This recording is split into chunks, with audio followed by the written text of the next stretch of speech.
嗨，大家好，欢迎来到使人驾到的你不知道的三国系列，我是主持人叉叉 Y， 我是金老师。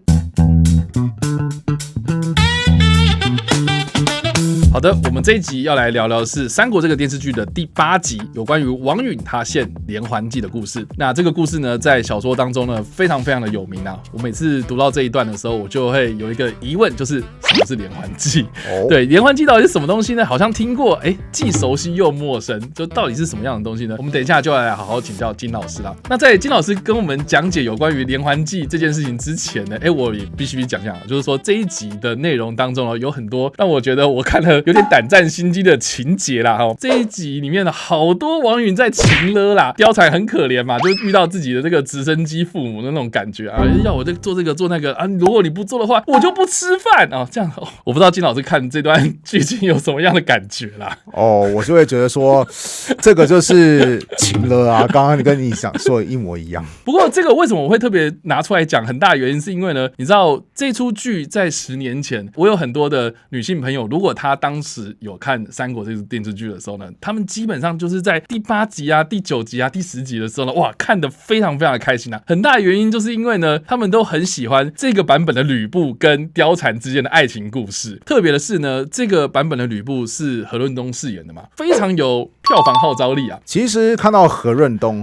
我当时想说，竟然是找他演吕布因为在我小的时候，何润东有演过另外一部电视剧，是《风云》里面当中的步惊云。OK， 基本上这个港漫当中，步惊云也算是武力担当，是所以我会觉得说，他又去演一个武力超级猛的角色那多提一下，我是后来开始接触假面骑士的时候，有人就告诉我说，何润东也有演假面骑士我说真的还假的？然后他还告诉我说，对，何润东还是第一个以华人身份担任假面骑士的人。那刚刚前面你有说过，就是有些女性观众说，何润东有演，还很兴奋。是。然后我这个朋友也告诉我个彩蛋，就是说你仔细去观察，大部分的假面骑士他们会变身嘛，変身，然后之后就会换皮套演员。是。那因为他会穿了一层盔甲或是衣服，所以大部分都是变身之后，假面骑士好像明显大了一号。可是何润东他太高了，他有185公分，然后专业的皮套演员很难找到这样子的身材，OK， 所以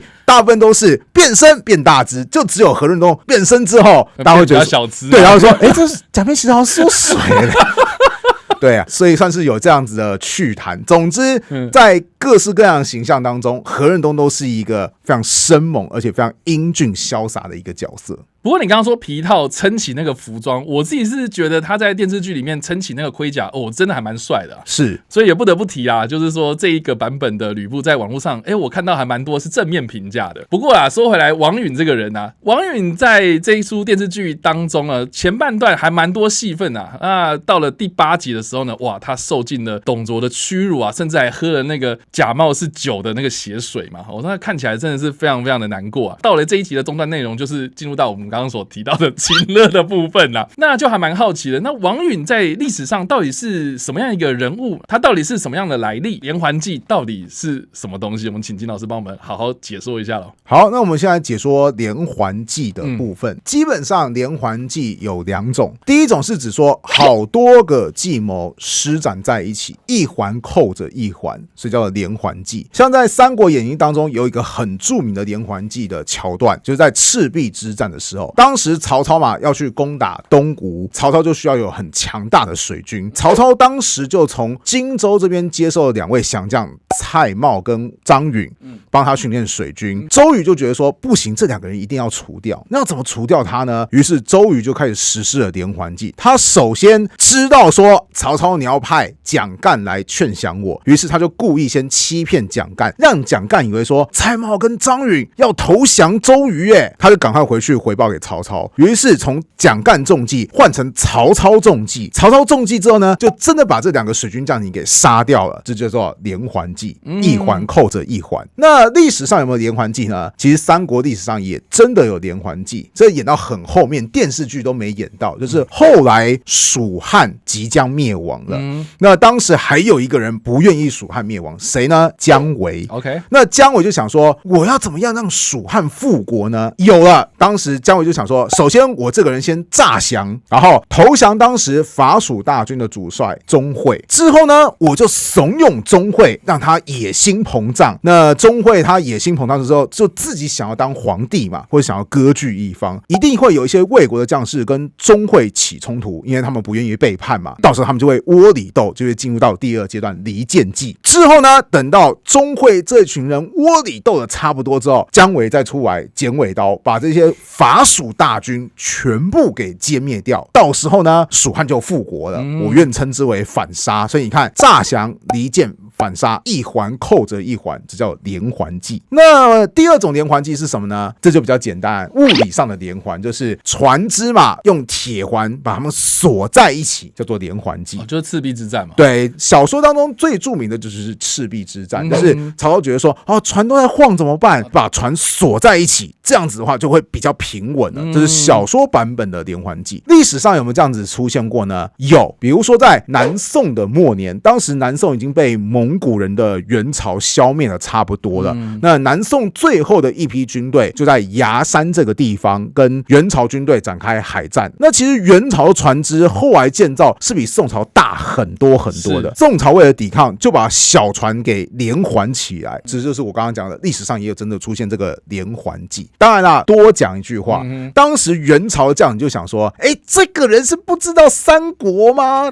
三国不是都有那个，因为你把船锁在一起，所以烧一艘船就烧全部嘛，对不对啊？宋朝将领不懂用兵啦，于是后来元朝将领也要对这个连环的船只进行火攻。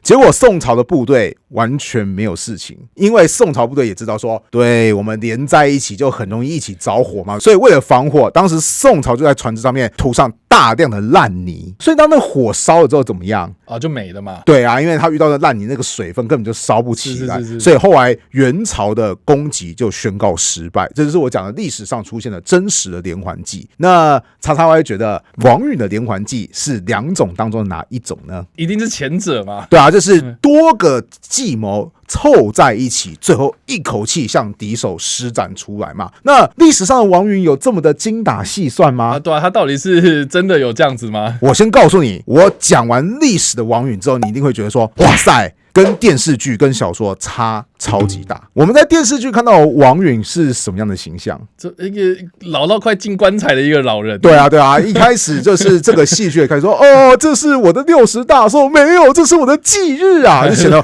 王允他非常非常的虚弱嘛，对不对？是。但人都有年轻的时候。后汉书有提到，允少好大节，有志于立功，常习诵经传，朝夕视驰射。什么意思？就是说这个人很年轻的时候就胸怀大志。那胸怀大志该怎么办呢？第一个，常习诵经传，读书啊。对。还有呢，朝夕视驰射，就是练身体。他怎么练身体？练马上射箭。OK， 我们之前有讲过，你要在马上射箭的难度是非常非常高的，核心要很强。对，没有马镫嘛，对不对？所以王允年轻的时候是能文能武。那你说这个人个性会很懦弱呢？后汉书据提到，年19为郡吏，使小黄门晋阳、赵京贪恨放肆，为一县巨患，允讨捕杀之。意思就是说，他当时还只是当个小地方官，19岁哦。结果呢，就有一个算是一个宦官的人物吧，在那边作威作福，他就直接把人给逮了，杀了。你要知道，在东汉时期，宦官的权力是很大的，结果他完全不管，就直接硬刚。所以这个人他其实年轻的时候文武全才，个性又超级的刚烈。当然啦，他后来不是有去担任一些地方的官职吗？是。随着他有很不错的政绩，他就不断的被推荐，于是进入到中央政府进行任官。之后就遇到了另外一个事件——黄巾之乱。这个基本上读《三国演义》都会知道说，《三国演义》一开始就是刘关张三兄弟桃园三结义去征讨那个黄巾贼嘛，对不对？是。刘关张去征讨黄巾贼，大家会觉得说 OK 啊，刘备有双股剑嘛，关羽张飞万人敌嘛。可是历史上王允也有接受命令去征讨黄巾贼，而且还率领部队，历史上叫做讨击黄巾别帅，大破之。哦，所以意思就是说，他其实也是有实际战功的人啊。对， Okay? 是不是跟你想象中的王允完全不一样？对啊，感觉好像一开始电视剧就是呈现他是文弱书生啊，然后拿董卓没办法，还要叫曹操去刺董卓啊，结果发现行刺失败，然后又开始在那边哭啊，感觉就很不一样啊。对，所以基本上王允他其实是一个有能力、有担当，而且个性其实是有点刚烈的一个人。那这样的一个人后来发生什么事情呢？黄巾之乱爆发的时候是汉灵帝期间，后来汉灵帝死了之后呢，王允就回到中央朝廷奔丧，并且与当时的大将军何进联合，干什么？打算诛杀宦官，就是你们这些死家伙哈，危害朝廷啊！今天我们要替天行道。谁知道何进自己这个人保密不周全，他还没对宦官动手之前就被宦官给杀掉了。这也是为什么后来董卓可以掌握中央朝廷的政权。何进想要对付宦官的时候，他其实是呼叫各地的部队说：“我以大将军的名义呼叫各地部队入京干什么？随着我去杀捕宦官。”结果呢，何进死掉之后，最早进入洛阳城的军事将领XXY还记得是谁吗？就董卓进京事件嘛。没错，所以董卓才可以开始掌握洛阳的政权。是。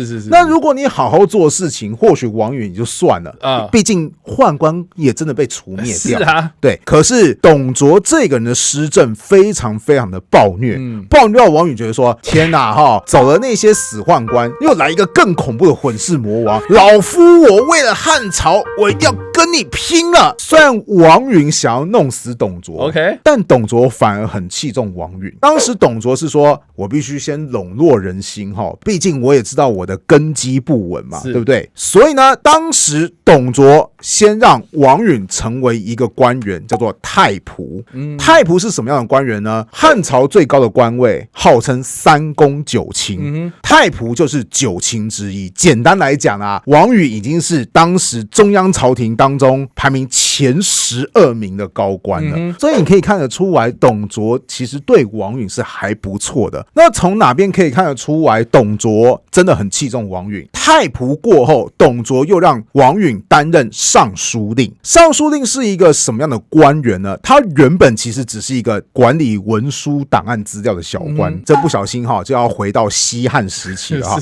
汉武帝当时想要独揽大权，那他又觉得说啊，我身为皇帝想要独揽大权的时候，有一个人很烦呐，谁啊？丞相，就是百官之首。因为丞相会说百官怎么讲啊，我有什么想法啊？那皇帝我觉得你要不要修正一下啊？汉武帝就觉得说好烦哦，很想直接打点他，但如果直接打点他，又会被其他官员讲说皇帝你这样叫暴虐啊，你这样子不施行仁政啊，你这样不好好接纳忠言啊，你不是一个好皇帝啊。汉武帝就觉得说，我又要把握朝权，我又要避免我的名声受损，怎么办呢？有了，后来汉武帝就找了很多个尚书，他们原本其实就只是帮皇帝管理文书资料的，就像秘书一样的人。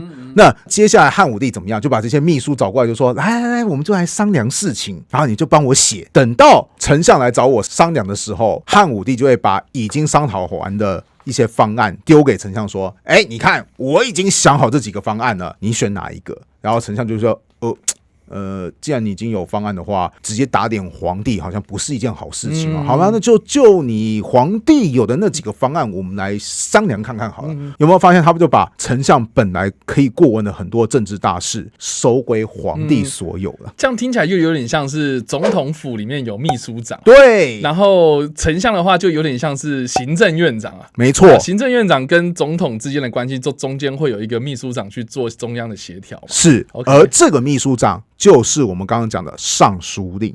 所以尚书令到东汉时期，他已经是真正握有行政权的重要官职了。是。再说一次，董卓真的很器重王允。那王允怎么看呢？王允怎么看呢？答案是，其实真的还是不喜欢董卓。Okay? 即便董卓后来再进一步想说，我已经让你掌握实权了嘛，那你之前的荣誉头衔是九卿，来，我这次大放送，后来又把王允升为司徒，就是是我们刚刚讲三公九卿当中的三公之一。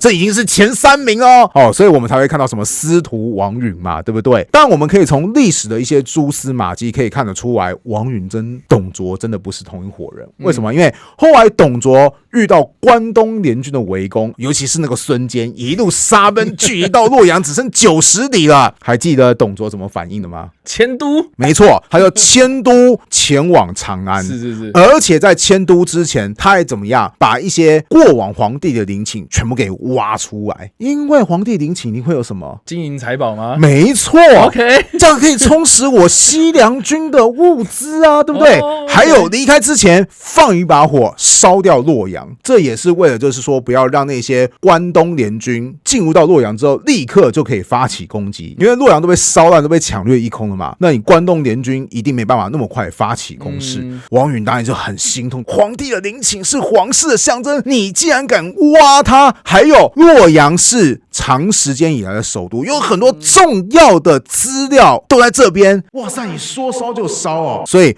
王允怎么办呢？他只好收拾一些藏书还有秘籍，保存一部分的文书资料。那也没办法，毕竟皇帝在董卓身上，就跟着董卓一起逃到长安。但是你从董卓烧洛阳，而王允想要保护资料，你就可以察觉到这2个人理念是不一样的。这就可以回到我们戏剧当中，为什么第1集王允就想要弄死董卓？那这样全部讲完，查拉歪，你觉得历史上的王允跟你看戏剧中的王允有什么样的差别吗？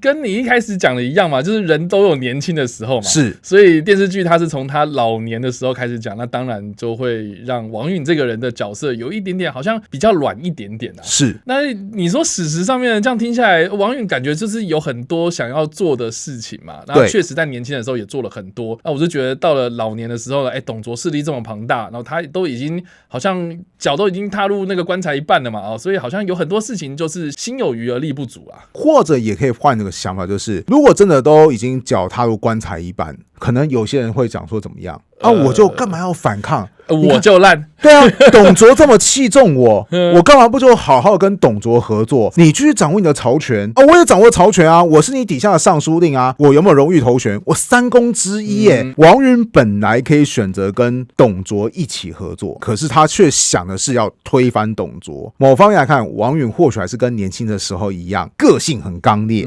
但是已经不像年轻的时候，就是想做什么就做什么，就是稍微收敛一点，因为年轻的时候可能就很冲嘛。对。可是，在老年的时候，他可能会想的东西比较多一点，所以思虑会比较稠密一些。没错。那我到这边就很想问一件事情，就是说，那真的历史上有所谓的连环计，就这样子貂蝉啊，你去跟吕布两相好啊，你跟董卓啊，稍微就是让他们2个父子啊，稍微离间这样子，那真的有这样发生吗？先跟你说，戏剧是戏剧。